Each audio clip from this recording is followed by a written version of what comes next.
The spectacle is a central notion in the situationist theory, developed by Debord in his 1967 book, The Society of the Spectacle. In its limited sense, spectacle means the mass media, which are its most glaring superficial manifestation. Debord said that the Society of the Spectacle came to existence in the late 1920s.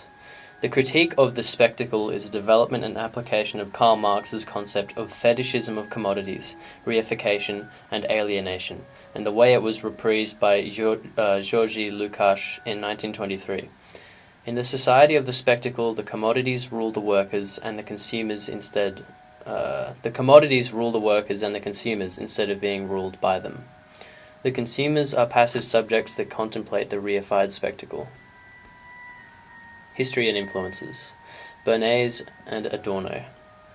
In its limited sense, spectacle means the mass media, which are its most glaring superficial manifestation.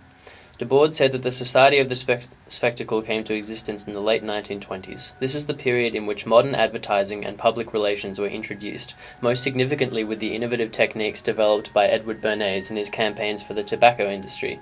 In his 1928 book, Propaganda, Bernays theorized the conscious and intelligent manipulation of the organized habits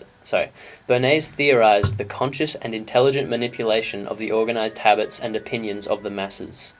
The critique of the Society of the Spectacle shares many assumptions and arguments with the critique of the culture industry made by Adorno and Horkheimer in 1944. Marx and Lukács.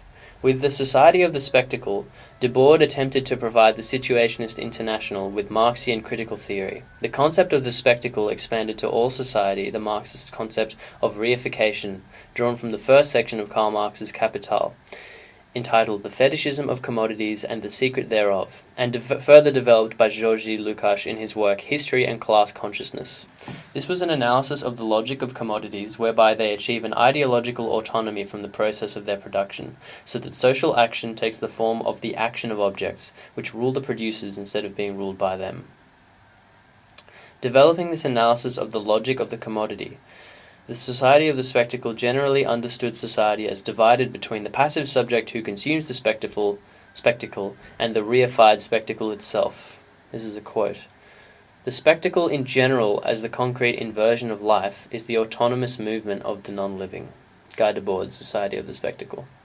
In the opening of Das Kapital, Marx makes the observation that within the capitalist mode of production we evaluate materials not by what purpose they serve or what they're actually useful for, but instead we recognize them based on their value in the market. In capitalist society, virtually identical products often have vastly different values simply because one has a more recognizable or prestigious brand name. The value of a commodity is abstract and not tied to its actual characteristics. Much in the same way capitalism commodifies the material world, the situationists assert that advanced capitalism commodifies experience and perception. The spectacle is the unified, ever-increasing mass of image objects and commodified experience detached from every aspect of life, fused in a common stream in which the unity of this life can no longer be re-established. Reality considered partially unfolds, in its own general unity, as a pseudo-world, apart, an object of mere contemplation. The specialization of images of the world is completed in the world of the autonomous image, where the liar has lied to himself. The spectacle in general, as the concrete inversion of life, is the autonomous movement of the non-living. We live in a spectacular society. That is, our whole life is surrounded by an immense accumulation of spectacles. Things that were once directly lived are now lived by proxy. Once an experience is taken out of the real world, it becomes a commodity. As a commodity, the spectacular is developed to the detriment of the real. It becomes a substitute for experience, images, and everyday life. That's from Lawrence Law, Images in Everyday Life, 2009 paper.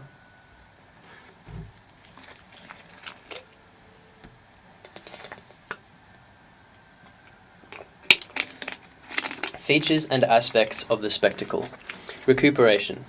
As early as 1958, in the Situationist Manifesto, Debord described official culture as a rigged game, where conservative powers forbid subversive ideas to have direct access to the public discourse. Such ideas get first trivialized and sterilized, and then they are safely incorporated back within mainstream society, where they can be exploited to add new flavors to old dominant ideas.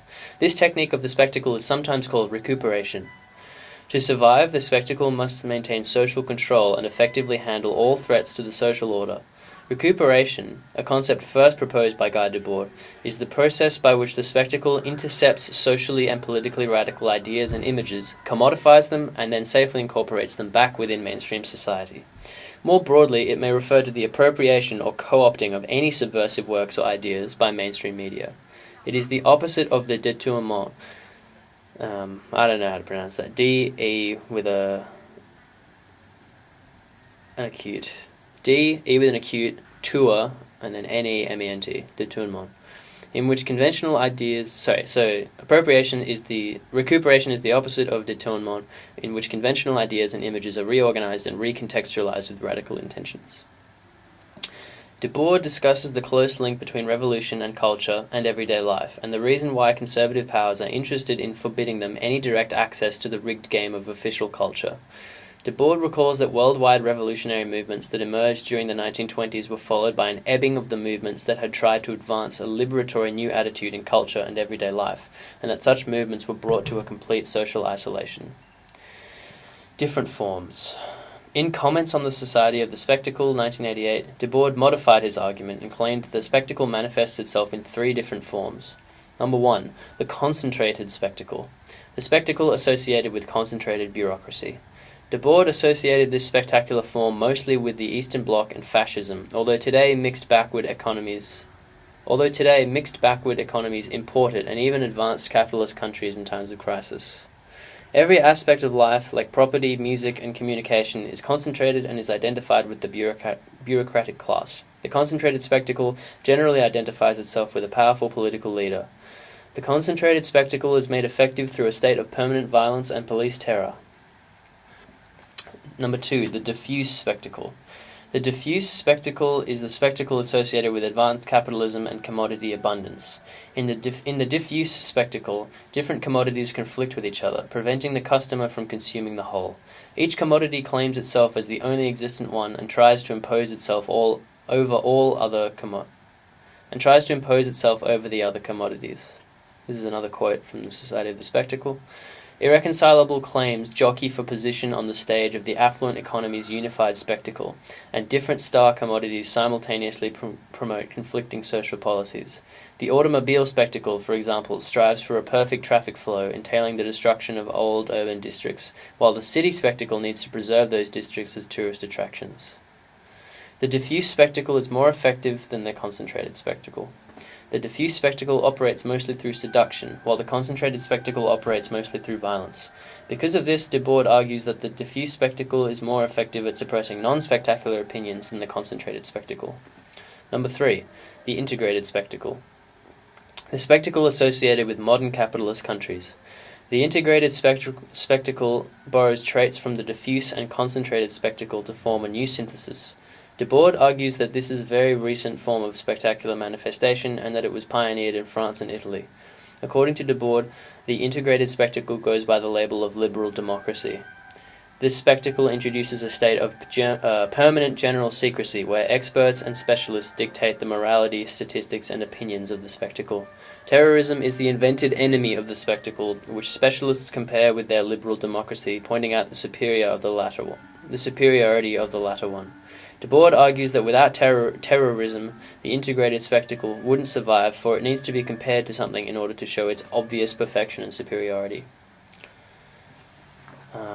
We live in a spectacular society. That is, our whole life is surrounded by an immense accumulation of spectacles. Things that were once directly lived... Oh, this has already happened in this article. I'm going to not read it. A long tradition of work exists in political science on the political spectacle, starting with Debord. Many literary critics and philosophers in the 20th century contributed to this analysis. According to anthropologist Meg McLagan, Debord analyzes the penetration of the commodity form into mass communication, which he argues results in the spectacle. Andrew Hussey claims in his biography of Debord that the term spectacle began life not in a Marxist context, but was first borrowed from Nietzsche and his concept of the mass secret. The critic Sadie Plant argues that later theories of postmodernism, particularly those of Baudrillard and Lyotard, owe much to Debord's theory, and represent an apolitical appropriation of its criticism. And represent an apolitical appropriation of its criticism of the unreality of life under late capitalism. Debord was a rebel to his core and despite academic commodification of his ideas and their integration into the diffuse spectacle. Throughout his life, he fought to make his ideas truly revolutionary. In Green Illusions, Ozzie Zehner draws largely on Debord to argue that the spectacles of solar cells, wind turbines, and other technologies have organized environmental thinking around energy production at the expense of energy reduction strategies.